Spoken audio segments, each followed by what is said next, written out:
Break के बाद एक बार फिर से रुक करेंगे यूपी बुलेटिन की ओर, जिसमें बात होगी उन्नाव की, जहां शहर के बड़े चौराहे पर आईजी रेंज तरुण गाबा ने फ्लैग मार्च कर मिशन शक्ति अभियान के तहत महिलाओं से सीधा संवाद किया है।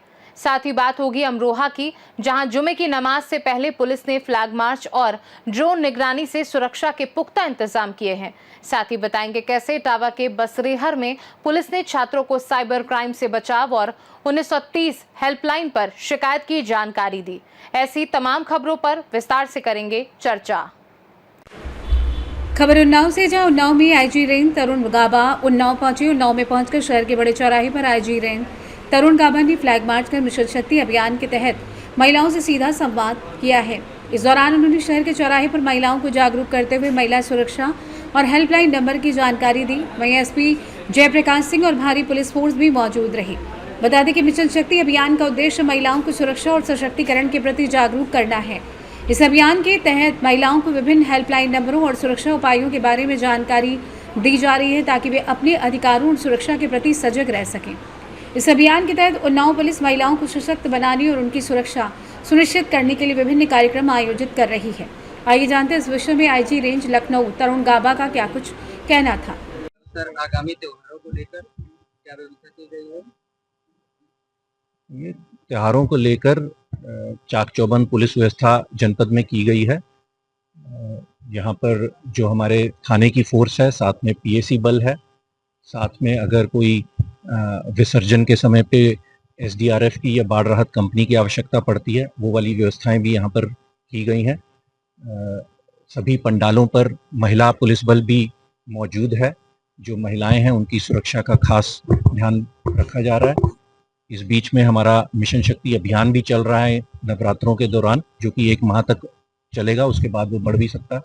और इस अभियान के दौरान भी मिशन शक्ति केंद्रों को स्थापित किया गया है, जो कि सरकारी योजनाओं के संबंध में और हेल्पलाइंस के संबंध में गांव-गांव जाकर, स्कूलों और कॉलेजों में जाकर महिलाओं को जागरूक इसके दौरान किया जा रहा है, ताकि महिलाएं सुरक्षित महसूस कर सकें, सम्मानित महसूस कर सकें और महिलाओं के सशक्तिकरण के संबंध में भी हमारे ये मिशन शक्ति केंद्र इस उद्देश्य की पूर्ति में सफल साबित हो, उस संबंध में सभी कदम उठाए जा रहे हैं। सर, कुछ समय पहले माहौल गड़बड़ करने की कोशिश की थी कुछ लोगों ने, वहाँ पे किस प्रकार की कार्रवाई चल रही है, कैसी जांच चल रही है? उन्नाव से सी न्यूज संवाददाता अजय कुमार की रिपोर्ट। खबर उत्तर प्रदेश के अमरोहा से, जहां आई लव मोहम्मद मामले और कानपुर की घटना को लेकर पुलिस पूरी तरीके से अलर्ट मोड पर दिखाई दी। जुमे की नमाज से पहले जिले की सभी मस्जिदों पर खाकी का सख्त पहरा रहा। फ्लैग मार्च और ड्रोन निगरानी के जरिए शहरवासियों को सुरक्षा का एहसास कराया गया। अमरोहा जनपद में जुमे की नमाज कड़ी सुरक्षा के बीच अदा की गई। जिले की जामा मस्जिद, शफात पोता की शिया जामा मस्जिद सहित सभी मस्जिदों पर पुलिस की कड़ी निगरानी रही। नमाज से पहले ही पुलिस की गाड़ियां मस्जिदों के बाहर तैनात हो गई। वहीं शहर के मुख्य चौराहों पर भी खाकी का सख्त पहरा नजर आया। ड्रोन कैमरों से आसमान से निगरानी रखी गई और फ्लैग मार्च के जरिए पुलिस ने आमजन को भरोसा दिलाया कि सुरक्षा व्यवस्था चाक चौबंद है। अमरोहा से सी न्यूज संवाददाता गौरव श्रीमाली की रिपोर्ट। मिशन शक्ति फेज 5.0 के तहत राजकीय महिला महाविद्यालय बदायूं में छात्राओं को विभिन्न सरकारी हेल्पलाइन नंबरों और सुरक्षा उपायों के बारे में जागरूक किया गया। इस कार्यक्रम में वरिष्ठ पुलिस अधीक्षक सहित अन्य अधिकारियों ने भाग लिया और छात्राओं को वुमेन पावर लाइन, पुलिस आपातकालीन सेवा, एम्बुलेंस सेवा, चाइल्ड लाइन, महिला हेल्पलाइन, मुख्यमंत्री हेल्पलाइन और साइबर हेल्पलाइन जैसे हेल्पलाइन नंबरों की जानकारी दी गई। साथ ही गुड टच, बैड टच, घरेलू हिंसा, साइबर अपराध और कानूनी अधिकारों पर सार्थक चर्चा की गई। छात्राओं को विभिन्न सरकारी योजनाओं के बारे में पंपलेट भी वितरित किए गए। मिशन शक्ति के अंतर्गत विभिन्न थानों में स्थापित केंद्रों की सेवाएं और उद्देश्यों की जानकारी भी दी गई। ये अभियान 22 सितंबर से 21 अक्टूबर 2025 तक चलाया जाएगा, जिसका उद्देश्य महिलाओं, बालिकाओं और को सशक्त बनाना और उनके अधिकारों के प्रति जागरूकता बढ़ाना है। बदायूं से सी न्यूज संवाददाता आकाश तोमर की रिपोर्ट।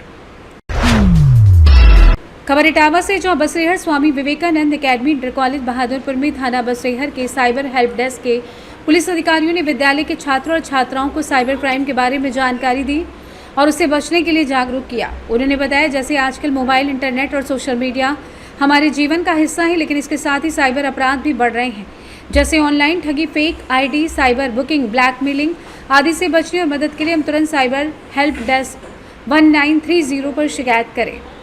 इटावा से सी न्यूज संवाददाता विशाल कुमार सक्सेना की रिपोर्ट।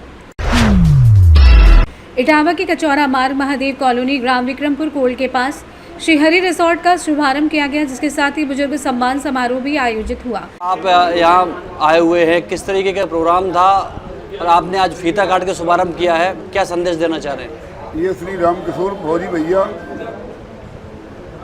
हमारे इस प्रतापनगर में इन्होंने ये भवन बना करके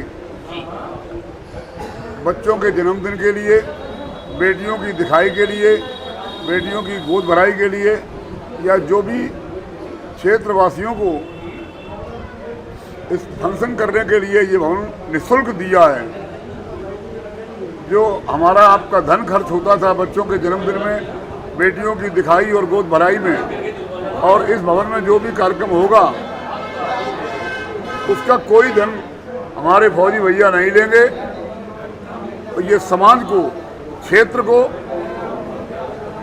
ये भवन समर्पित कर दिया है उन कामों को करने के लिए। और ये समाज सेवी व्यक्ति हैं। कहीं भी कोई धार्मिक आयोजन या सामाजिक आयोजन या किसी के परिवार में कोई कमी हो जाती है तो इन कामों में हमारे फौजी भैया बिना बुलाए जाते हैं। राजकिशोर जी, ये जो प्रेरणा है वो कहाँ से आती है? ये प्रेरणा आपको कहाँ से प्राप्त हुई कि मुझे ये काम करना चाहिए, समाज में आगे आना चाहिए? मैं एक देश का सिपाही होने के नाते, पूर्व सैनिक राजकिशोर सिंह, मेरे दिल में आया कि लोग क्या क्या करते हैं, मैं देख रहा हूँ इस दुनिया में, उनसे हट के काम किया जाए। ऐसा काम करें जी जो समाज के हित में हो, गरीब जनता के हित में हो। जो आदमी मेरे होम की स्थिति करने के उसमें नहीं है, उनके लिए मैंने व्यवस्था की है। जो हमारी गरीब माताएं बहनें, बुजुर्ग, युवा, नौजवान साथी दर दर भटकते घूमते हैं, मैं देखता हूँ उनको कहीं मरियम नहीं मिलता, कहीं कुछ नहीं मिलता। तो मैंने सोचा मैं एक देश का सैनिक होने के नाते जनता का सिपाही हूँ, जनता की सेवा जितना भी अपने हो रही छोटी मोटी कर रहा हूँ। और मैं यहाँ तक कि आज लगभग कई वर्षों से, जब से मैं पेंशन आया हूँ, हर कन्या की शादी में 51 बर्तन का सेट देता हूँ। एक पानी का टैंकर कई सालों से निःशुल्क हमारा जारी है। और कहना नहीं चाहिए माइक के माध्यम से, कहीं भी कोई तिजरी हो जाती है तो मैं फौजी होने के नाते मेरे दिल में जो बात आई मैं अपनी बात करता हूँ कि एक बढ़िया फूलमाला, फूल की व्यवस्था और हमसे टूटी फूटी जो सेवा बनती है। हमारे जो महापुरुष दूर दराज से आते हैं, 2 घंटे 4 घंटे पानी नहीं पिया है, मैं उनकी पानी की व्यवस्था करता हूँ। मुख्य अतिथि के रूप में पिलुआ महावीर इटावा के बसरेहर स्थित Swami Vivekanand academy inter college Bahadurpur में महिला सशक्तिकरण को बढ़ावा देने के लिए विशेष कार्यक्रम आयोजित किया गया। इस अवसर पर कक्षा 9 की छात्रा परी यादव को प्रधानाचार्य और कक्षा 12 की छात्रा परी पोरवाल को उप प्रधानाचार्य का दायित्व सौंपा गया। दोनों छात्राओं ने विद्यालय संचालन की जिम्मेदारी संभाली और विद्यार्थियों को अनुशासन, शिक्षा, नेतृत्व तथा नैतिक मूल्यों से संबंधित महत्वपूर्ण दिशा निर्देश दिए। कार्यक्रम के दौरान छात्राओं ने महिला सशक्तिकरण पर अपने विचार साझा किए और उपस्थित पत्रकारों में अतिथियों को संबोधित भी किया। विद्यालय के प्रबंधक सर्वेश कुमार यादव और प्रधानाचार्य अखिलेश यादव ने कहा कि महिला केवल घर की जिम्मेदारियां ही नहीं निभाती बल्कि समाज और देश की प्रगति की भी बड़ी ताकत है उनमें।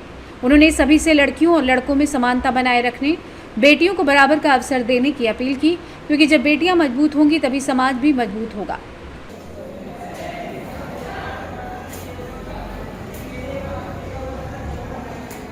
सर पहले आप अपना परिचय दीजिए। सर मैं विद्यालय Swami Vivekanand academy inter college Bahadurpur Basrehar से प्रधानाचार्य अखिलेश यादव। आज हमारे विद्यालय में विशेष अवसर है। हमने विद्यालय की प्रधानाचार्य पद की जिम्मेदारी एक छात्रा को दी है, जिससे छात्राओं में जिम्मेदारी, नेतृत्व, आत्मविश्वास और क्षमता लेने का विकास विकसित होता है। यह पहल बेटी पढ़ाओ बेटी बचाओ के तहत महिला सशक्तिकरण अभियान में एक छोटा सा कदम है। मुझे गर्व है कि हमारी छात्रा ने प्रधानाचार्य की जिम्मेदारी को बखूबी निभाया और ये साबित कर दिया कि छात्राएं हर क्षेत्र में सक्षम होती हैं। आपको प्रधानाचार्य बनने की प्रेरणा कहाँ से मिली है? हमें प्रधानाचार्य बनने की प्रेरणा प्रधानाचार्य होता है विद्यालय। प्रेरणा माता पिता से और शिक्षकगण से मिली है। एक प्रधानाचार्य होता है जो विद्यालय को संभालता है, देखता है, उसकी सारी जिम्मेदारियां पूरी करता है। जी, आप महिला सशक्तिकरण के बारे में क्या समझते हैं? महिला सशक्तिकरण महिलाओं के लिए एक अभियान चलाया गया है। इसमें महिलाओं की सुरक्षा के लिए। इटावा से सी न्यूज़ संवाददाता विशाल कुमार सक्सेना की रिपोर्ट। ललितपुर के तालबेहट कोतवाली क्षेत्र में टप्पेबाजों ने एक महिला को मंदिर से घर लौटते समय निशाना बनाया। 2 आरोपियों ने महिला को बातों में उलझाकर उसकी सोने की चेन, अंगूठी और चूड़ियां छीन ली और फरार हो गए। घटना से महिला घबरा गई और शोर मचाया, लेकिन तब तक आरोपी भाग चुके थे। पीड़ित महिला ने कोतवाली प्रभारी निरीक्षक को लिखित शिकायत दी है और न्याय की मांग की है। इस घटना से स्थानीय लोगों में आक्रोश फैल गया है, जो क्षेत्र में टप्पेबाजी की घटना, बढ़ती सक्रियता और सुरक्षा व्यवस्था पर सवाल उठा रहे हैं। पुलिस ने मामले की जांच शुरू कर दी है। आरोपियों की पहचान कर गिरफ्तार करने का आश्वासन दिया है। लोग बाजार और धार्मिक स्थलों के आसपास गश्त बढ़ाने की मांग कर रहे हैं ताकि ऐसी घटनाओं को रोका जा सके। बबीना की। कहाँ रहती हैं आप अभी? अभी तालबेहट में रहती हूँ। क्या घटना घट रही है आपके साथ? मेरे साथ मेरी चूड़ी चली गई और जंजीर चली गई, अंगूठी चली गई। ले जाने वाले कौन थे? पता नहीं, हमने पहचानती है। किस तरीके के साथ आपके साथ टप्पेबाजी हुई है? 2 आदमी थे, एक लंबा सा था और एक लड़का है, एक लड़का था। क्या कहा आपसे? उसने कहा कि आप महावीर स्वामी का नाम लो, महावीर स्वामी। 2 कदम मांगे, चलो मेरी चूड़ी उतार ली, पहले डिब्बी में रखवा ली और बस जंजीर रखवा ली और अंगूठी रखवा ली और बस कहना रखवा के कल 2 कदम चलो महावीर स्वामी का नाम लो। और हमने महावीर स्वामी का नाम लिया और पीछे हते हुए 2 ही जने और बस उठा लेगा घर में। आप कहाँ से लौट रहे थे? हम मंदिर से लौट रहे थे, मंदिर से आ रहे थे। ललितपुर से सी न्यूज़ संवाददाता विकास सोनी की रिपोर्ट। जुमे की नमाज के मद्देनजर जामा मस्जिद इलाके में सुरक्षा के कड़े इंतजाम किए गए हैं। SP city Kumar Ranvijay Singh, ADM city और अन्य वरिष्ठ अधिकारी जामा मस्जिद चौराहे पर तैनात हैं, जहां भारी पुलिस बल भी मौजूद है। ये सुरक्षा व्यवस्था प्रदेश भर में चल रही आई लव मोहम्मद पोस्टर को लेकर हो रहे प्रदर्शनों को ध्यान में रखकर विशेष रूप से की गई है। एसएसपी डीएम भी मौके पर उपस्थित हैं और स्थिति पर निगरानी बनाए हुए हैं ताकि क्षेत्र में शांति बनी रहे। आइए जानते इस विषय में एसपी सिटी मुरादाबाद रणविजय सिंह ने क्या कुछ कहा। क्या रहा पूरा देखिए, अभी फेस्टिवल्स का टाइम है, नवदुर्गे चल रहे हैं और आज इसी बीच में आज जुमे की नमाज थी, तो जो हमारा डिप्लॉयमेंट होता है वही डिप्लॉयमेंट आज भी था और ये नॉर्मल डिप्लॉयमेंट भी हम लोगों का है, लेकिन चूँकि फेस्टिव टाइम है तो हमारा एक्स्ट्रा डिप्लॉयमेंट भी होता है। इसमें हम लोगों ने अपने सारे पुलिस के कंपोनेंट्स लगाए हैं, ड्रोन कैमरे वगैरह भी हमारे यहाँ लगे हुए हैं, हमारे सभी अधिकारी सड़कों पे हैं और हम लोग ये सुनिश्चित कराते हैं कि जो फेस्टिवल्स हैं या जो आज की नमाज है इसमें कहीं किसी को कोई समस्या ना हो। तो इसलिए आज आपने देखा सभी जगह सकुशल नमाज संपन्न हो चुका है और अभी अपने अपने घरों को लोग जा रहे हैं और इधर जो मंदिरों में जाने वाले लोग हैं वो अपने मंदिरों की तरफ जा रहे हैं। तो बड़े अच्छे तरीके से हमारी इस मुरादाबाद की तहजीब है और यहाँ पे अमन पसंद लोग हैं और सभी पर्व त्यौहार बड़े अच्छे तरीके से मनाए जाते हैं, साथ मिलकर मनाए जाते हैं। उसका एग्जाम्पल आज देख रहे हैं आप सामने। मुरादाबाद से सी न्यूज़ संवाददाता अयूब खान की रिपोर्ट। श्रावस्ती जिले में ऑपरेशन नाकाबंदी का पुलिस को दमदार सफलता मिली है। अंतर जनपदी शातिर चोर और एसओजी गिलौला भिनगा कोतवाली पुलिस की संयुक्त टीम के बीच मुठभेड़ हुई। इसमें शातिर चोर सलमान को गिरफ्तार किया गया। मुठभेड़ में चोर के पैर में गोली लगी और उसके कब्जे से चोरी का सामान, नकदी और तमंचा बरामद हुआ। गिरफ्तार सलमान बहराइच जिले का निवासी है और 17 मुकदमों में वांछित अपराधी है। पुलिस ने बताया कि ये गिरोह संगठित रूप से चोरी की वारदातों को अंजाम देता था और फेरी लगाकर गांव-गांव जाकर घरों की रेकी करता था। इस सफलता की जानकारी पुलिस अधीक्षक राहुल भाटी ने प्रेस कॉन्फ्रेंस के दौरान दी। आइए जानते हैं इस विषय में एसपी श्रावस्ती राहुल भाटी ने और क्या कुछ कहा। ये चोर गिरोह के साथ पुलिस मुठभेड़ हुआ है, क्या है सर पूरा मामला और कहाँ पे मुठभेड़ हुआ है, कितने चोर गिरफ्तार हुए हैं और कैसा मामला है सर? देखिए, पिछले कुछ दिनों से जनपद श्रावस्ती में कुछ ड्रोन अफवाहें, चोरों की आवाजाही की अफवाह को लेकर पूरे जनपद में ऑपरेशन नाकाबंदी चलाया जा रहा था, जिसमें जो भी अंतर जनपदीय और अंतरा जनपदीय जितने भी रास्ते हैं उन पर नाके लगाकर सघन चेकिंग की जा रही थी। इसी क्रम में थाना इकोना में, ग्राम कुठरा में थाना इकोना और थाना गिलोला की संयुक्त टीम द्वारा जब सघन चेकिंग की जा रही थी तो उसी समय सूचना प्राप्त हुई कि थाना इकोना और गिलोला के एक वांछित अभियुक्त हैं, जो कि मुखबिर की सूचना पर हमें जानकारी प्राप्त हुई कि इस लोकेशन पर उपस्थित हो सकता है। जब पुलिस द्वारा लोकेशन पर जाकर वहां देखा गया तो वहां पर अभियुक्त द्वारा पुलिस पर जान से मारने की नीयत से फायर किया गया। जवाबी कार्रवाई में पुलिस ने जब फायरिंग की तो अभियुक्त के पैर में गोली की चोट आई, जिसको इलाज के लिए CHC इकोना भर्ती करवाया गया, यहाँ पर उसकी हालत ठीक है। अभी वहाँ से वो डिस्चार्ज हो गए। अभियुक्त की गिरफ्तारी कर अग्रिम विधिक कार्रवाई की जा रही है। मौके से श्रावस्ती से सी न्यूज संवाददाता उमेश की रिपोर्ट। गिलौला बाजार में 8 महीने पहले गए बिजली के तारों से उठी चिंगारी के कारण अचानक आग लग गई, जिससे इलाके में हड़कंप मच गया। आग शिव मंदिर के सामने भड़की और जो लोग जान बचाकर भागने लगे। इस घटना का वीडियो सोशल मीडिया पर वायरल हो गया और 2 दिन पहले भी शॉर्ट सर्किट के कारण एक कॉस्मेटिक और किराना स्टोर जलकर राख हो चुका था। बिजली विभाग की लापरवाही से लोग बेहद नाराज। उन्होंने NH 730 पर चक्का जाम कर SDO और JE पर भ्रष्टाचार व लापरवाही के गंभीर आरोप लगाए। स्थानीय लोगों ने बिजली विभाग के खिलाफ कड़ी कार्रवाई की मांग की है। गिलौला से सी न्यूज संवाददाता उमेशधर द्विवेदी की रिपोर्ट। यूपी बुलेटिन में फिलहाल के लिए इतना ही। बने रहिए सी न्यूज भारत के साथ। हर खबर आपके साथ, आपके हाथ।